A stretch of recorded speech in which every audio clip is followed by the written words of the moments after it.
All right, guys, welcome back. I've had this 2024 Mustang GT for 1 year now, and I've driven it 10,000 miles. So let's talk about it.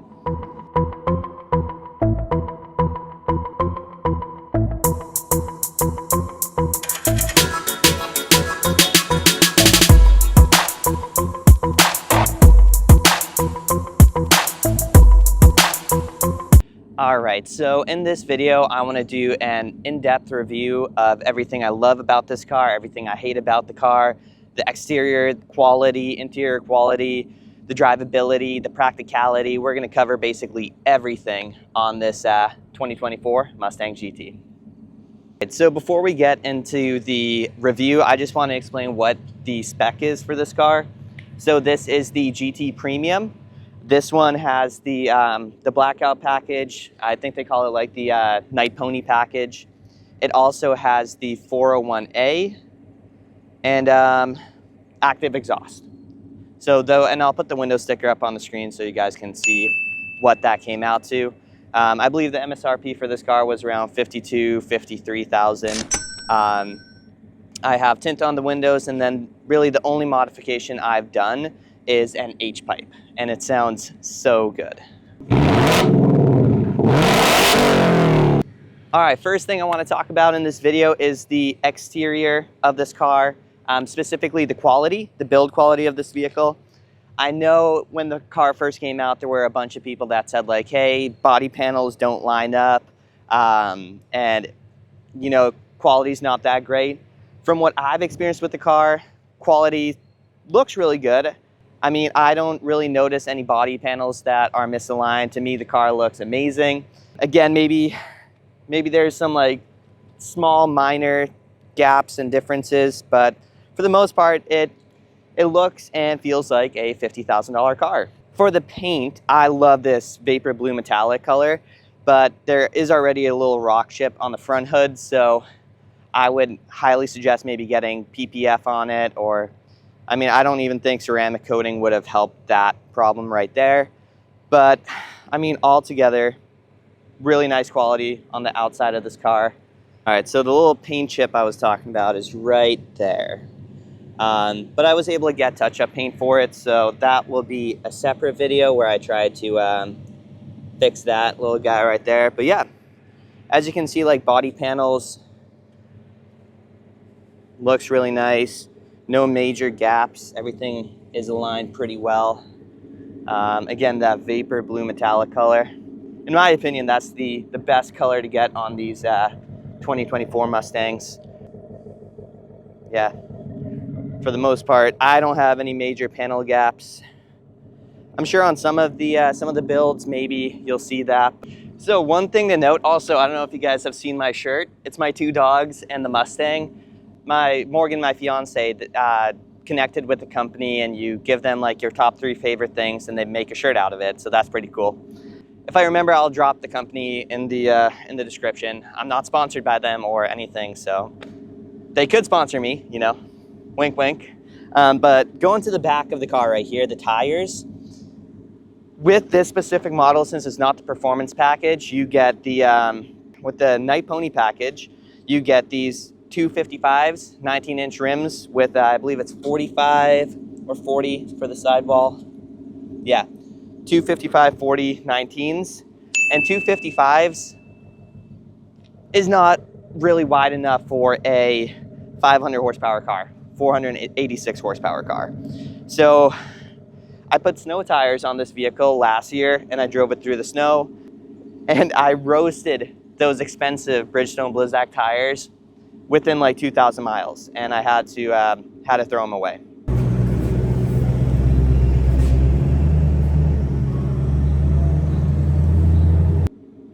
These Continentals are the stock ones that came on the car. They're holding up a lot better, but still, they are nearing the end of their tread life. So that's one thing to note. I've been looking at getting a wider set of wheels, at least 275s. So that's what you get with the performance package. And that's one regret I have, is not going for that performance package. For the tires alone, I think it's a $5,000 upgrade, but just having those wider tires, you have a lot of performance add-ons. So I would highly recommend looking at that. But the thing is, if you get the performance package, that's going to push the price of the car up to near $60,000. So just one thing to note. All right, so the car's been running for a while. It's nice and hot. One thing I am so happy I went with is this active exhaust. It's an upgrade of $995, and it sounds so good out of the factory. And also being able to flip it from quiet mode to track mode is a really nice thing, especially if you have neighbors and you don't want to piss them off. The car's nice and warm, so I'll give it a rev so you guys can hear what it sounds like with the active exhaust and the H-pipe. So let's do that.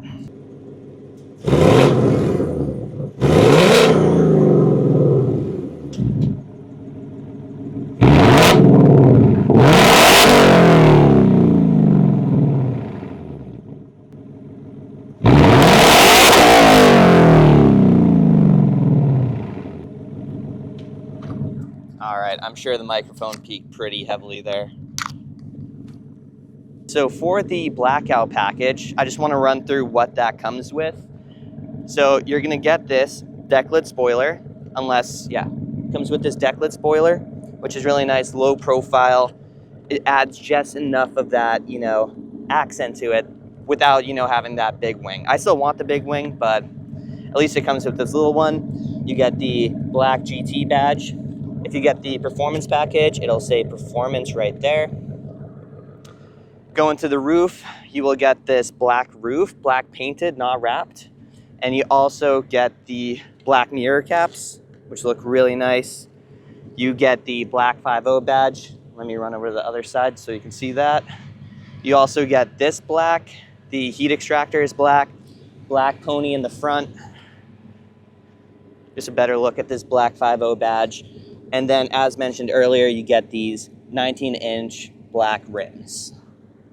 All right, so let's talk about the inside of this vehicle. This is where you're going to be spending your time driving this car, and it's I love it. So let's take a look.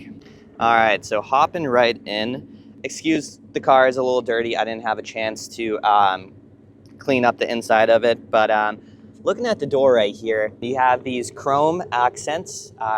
I wish they were black, but if you go for the dark horse, they'll be black.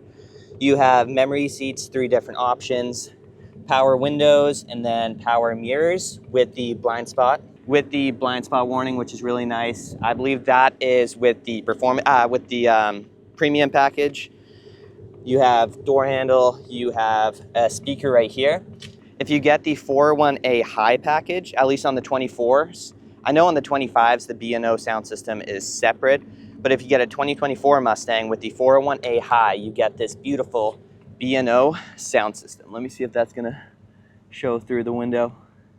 There it is, B&O sound system. And that is something else I really wanted with this car, is that B&O sound system, because I love music. When I go to the gym, I like, blasting some hype music. I don't know, so sound system is something I needed with this car. And that's another reason why I custom ordered this vehicle, because I wanted the blackout package, the good sound system, the leather interior, the paint. So it just made more sense custom ordering the car. But let's hop back. So right here, we have illuminated door sills. So you can change the color of this with my color. And it also has ambient lighting inside of the car. So you can change all of that. Taking a look at the seats right here, beautiful leather. For 10,000 miles, these seats have held up very nice. You can see a little bit of rippling right there, but nothing too crazy. And you could always add some product on there to, treat it and have it last longer. Another thing about these seats, these leather seats come with ventilated and heated options, which is really nice. Turn that off. So looking at the steering wheel, this is really nice. This steering wheel, the premium one, is different than the base one. So one thing to note, I'll maybe put up a picture on the screen so you can see how the steering wheel is different. But yeah, this one is really nice. It has these accents right here, these little, I don't know what to call them. It kind of looks like the seats, how they have the little perforations, maybe is the right word. But then it also has this fake carbon fiber, which is really nice. Flat bottom steering wheel, and you do have the thumb grooves right there. So overall, driving this car for 10,000 miles, this steering wheel, I absolutely love it.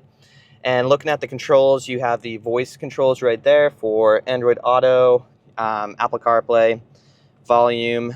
You have different driving or steering wheel modes. You have normal, comfort, and sport. So depending on what type of driving you're doing, you can, change that accordingly. You also, with the 401A High package, this car comes with adaptive cruise control and lane keep assist, which is really nice. You can set how far you want the car to, be from the car in front of you. So that's a really nice option. Going down to the left side right here, you have the trunk release, automatic headlights. You can adjust how bright you want the dash to be.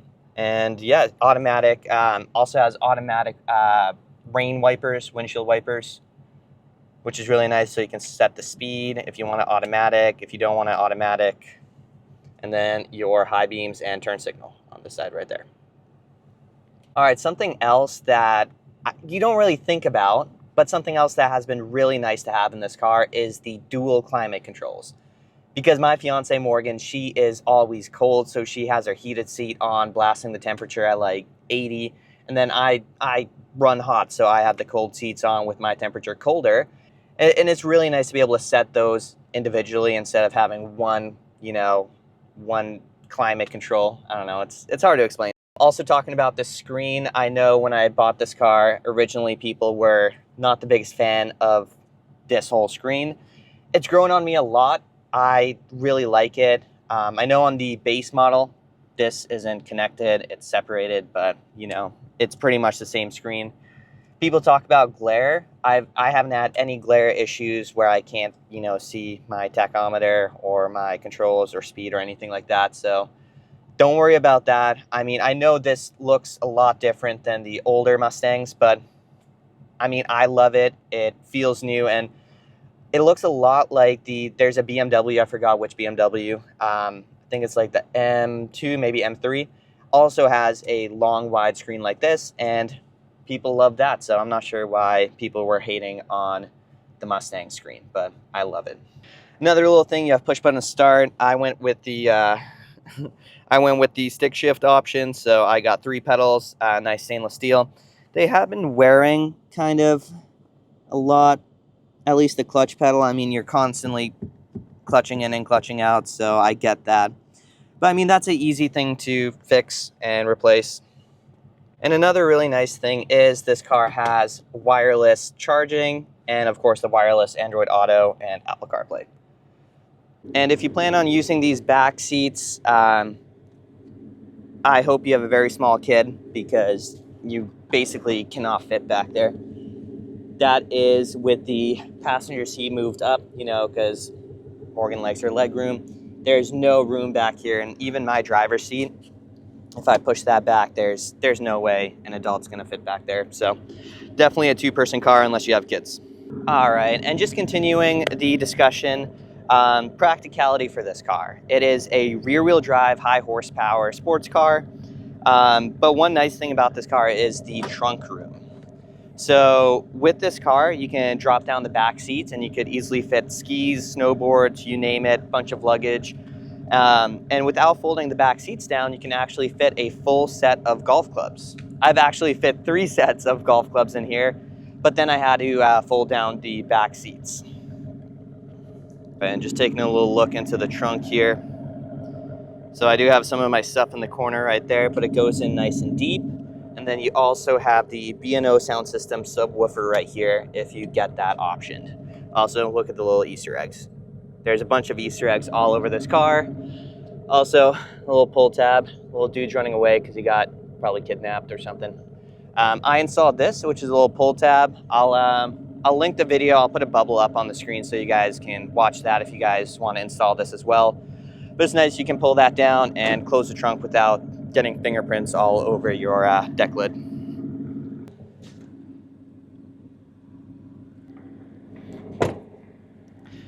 All right, so I mentioned that I drove this car last year, and if you guys have been watching my videos for a long time, you know that I drove this car throughout the winter last year and a bunch of snowstorms. If you have snow tires on this car and you have 200 pounds of sand in the back, it is doable to drive this car in the wintertime. I live in New England and we get a bunch of snowstorms, and that was originally the plan with this car, is to 100% daily drive it through all 4 seasons. So after last year, I realized that the car's not that good in the snow. I thought it would be a little bit better. Understandable, it's, you know, all the weight's in the front with that big V8. There's no weight in the back. Adding the sand did help, but I don't know. I think the point that I'm trying to make is it is doable if you plan on, you know, driving this car in the wintertime as well. You can do it. Just be prepared for, you know, a couple oh shit moments and, you know, spending money on snow tires and, you know, whatever. I just figured I'd rather get a truck for the winter time just because I do a lot of driving, especially in the winter. And I don't want to ruin this car with like the snow and the salt and all of that stuff. So, and also I don't want to be stressed out every time I have to leave and it's snowing, being like, I don't want to, you know, run the car off the road. So just one thing to note about the winter time. So I give it like a 3 out of 10 for drivability in the snow. But summertime, this car is amazing. Summer, fall, spring. I also drove this car up to the Kangamangas Highway to, you know, feel how it handles, and the handling is really nice. Again, this isn't the performance package, so you're not going to have the Magna-Ride suspension, you're not going to have the strut tower brace, you're not going to have, you know, the bigger tires and like the summer, bigger wheels, summer tires. These are just the all seasons that come with the car, but you can really push the car and put it in the corners. When this car first came out, people were talking about like the steering, how it feels dead. I don't feel that. You know, maybe if you're a race car driver and you take it on the track, you can notice that. But I mean, riding up in the canyons, up in the mountains, I love it. I think it handles very well, especially for the price point it's in. Great car. All right, another really nice surprise about this car is it's not the performance package, but look, it still comes with these huge, I believe it's 4-piston, not 6, but 4-piston Brembo brakes. So I believe this is the first time on a Mustang that they come with Brembo brakes on a non-performance package car. So just something to note, really cool, nice to have. But I believe the rear brakes are it's just the small calipers. Still pretty big brakes, but the smaller ones. All right, but let's hop into the car and we'll talk about some of the specific things I like and don't like about the drivability of this vehicle. Let's go. All right, and we're off.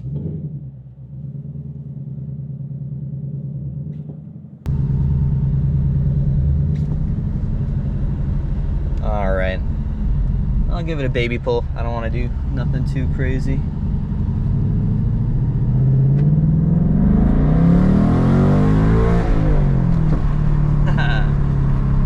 There we go. Dude, I love this car so much. Me off. Okay, so a couple things I want to talk about. So backstory, I've taken this car on a few road trips now. I think the longest one was about a 3.5-hour drive. It was a weekend trip, so 3.5 hours up north, and then 3.5 hours back down after 2 nights. That was a little brutal. I'm not gonna lie. Sorry, one sec.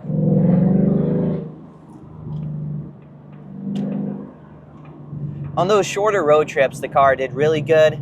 I mean, the car did great on all the road trips. I'm talking more about the comfortability factor with these seats. 2.5 hours, awesome, no issues. But the 3.5 hours, I started feeling a little bit uncomfortable. And I feel like with any road trip that's, you know, up in that time of sitting in a car, it's going to be uncomfortable, you know. Whether you're sitting in a Ford F-150 pickup truck or sitting in a Mercedes, I feel like sitting in the same position for that long is going to be uncomfortable. So I wouldn't say these seats are uncomfortable. I honestly think they are probably the most comfortable seats that I've had in a car. I had a BMW 330i a few years back, and those seats were like, they were good, but I think these definitely beat them. So, tunnel.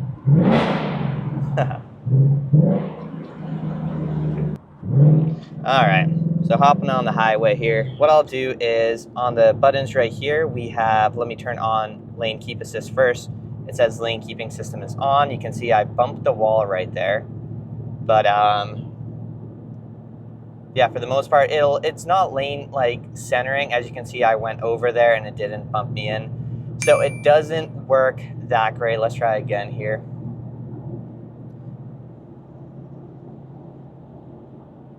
All right, again, bumped it a little bit there. But then if we turn on the cruise control, you can see that's how many car lengths it's gonna hold. So let's put it on 65 so we're not going too slow. And as you can actually, let me bump it up to like 75. 75, moved it a little bit there. 75, and let's go ahead and change that distance. We can go from 1 to 4. So yeah, it's really nice, especially if you're stuck in traffic. You don't have to worry about, you know, slamming on your brakes, because normal cruise control systems will, you know, plow into a car if you don't hit the brakes. So with this, you can just like set a distance, and it's really nice. So yeah, there it bumped me into the lane again. But it's really nice on road trips and stuff like that, even commuting to work, being able to set that distance and not have to worry about, you know, slamming on your brakes. And it will quite aggressively hit the brakes if a car in front of you slows down quickly. So I feel very confident in, you know, the computer system of this car. All right, so real quick let's talk about performance of this vehicle. So this has, this car has 486 horsepower, which is, it's a lot. I mean, compared to other standard cars, 486 horsepower is a lot, you know. If you just get like a normal 3 Series BMW, I believe that's under 300 horsepower. It is all-wheel drive, most of them, but it's a lot of power. And then with these cars, it's such a great platform, and there's a lot of aftermarket parts, especially superchargers and blowers and turbos. So you could get a supercharger for $10,000, and then this car will be around 800 horsepower. That is insane. Like, that is around supercar level. Again, it's rear-wheel drive, so you're gonna need like 315s in the back to contain all that power. But the quarter mile times with those superchargers on, it's, oh my God. The thing I'm trying to say is it's a great platform. And it's also American made, so parts are cheaper than, you know, German or BMW. But yeah, I love the performance aspect of this car. Steering feels, it's tight. Like, it's responsive too. Like, oh, it's so good. Like, you can just feel the car. And it's also planted very well. I don't feel a lot of body roll. Of course, if you get the Magnum Ride suspension, it's going to be even better. Or if you lower the car, you could get Steeda lowering springs for around like $200. And that's just going to make the car even better in the corners. So I love it. One gripe I do have about this car, I mean, what do you expect? 500 horsepower, okay? Is the fuel economy of this vehicle. Right now, I am getting 9.5 miles per gallon. Again, I don't drive the car like a grandma. Why would you? You spend $50,000 on a sports car, a high-performance vehicle. You're going to drive it like a high-performance vehicle. There is no eco mode on the V8 version of this car.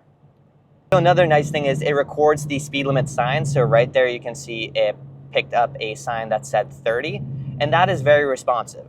So the second that you pass those speed limit signs, it will actually change. That's really nice. It saved me a few times where I'm like thinking that the speed limit's like 45, and then like I look down and I'm like, oh shoot, it's like 30 here. So it's really nice, instead of having to look around for speed limit signs if you're driving in a new area, you can just look down at your dash real quick. So that is really nice. But yeah, going back to the fuel economy, I get about 200 miles to the tank, and you have to throw 93 in here or 91. If you throw 87 in a GT Mustang, that's a sin. You should, like, what is the point of getting a performance vehicle if you're gonna take away from the performance by throwing low-grade gasoline in there? So don't do that. But if you throw premium gas in here, it's like around $4, $4.50 per gallon. It cost me about $60 to fill up. And $60 gets me 200 miles, and I typically fill up when I typically fill up the car when it reaches like 30 to empty. So realistically, I'm getting about 170 miles for $60, which is not good. Another reason why I wanted a second vehicle, not just for winter driving, but also for fuel economy. With the F-150 I have, it's a 3.5 liter V6, 10 speed. So that gets me about 20 miles per gallon, and I throw base fuel in there. I throw 87 in.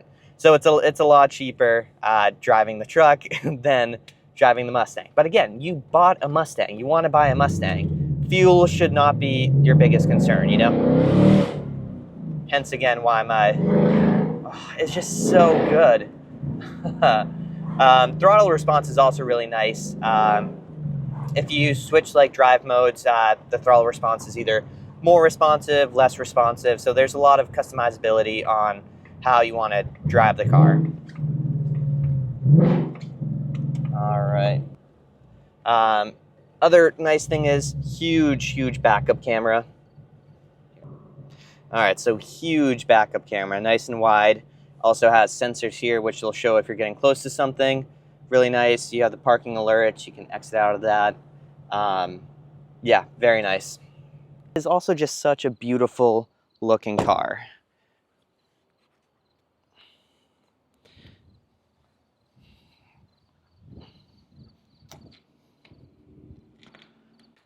All right, but I think that's going to cover it for my 10,000 mile, 1 year review.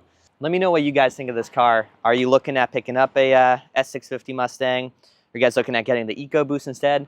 I would love to hear your thoughts. But yeah, so last video, I set a goal for 2,000 subscribers, and you guys absolutely smashed that. I think we're at like 2,010 subscribers. So if you guys like this content, make sure to like, comment, and especially subscribe. It shows me that you guys like the content, and I'll keep making more. But I will catch you guys on the next video.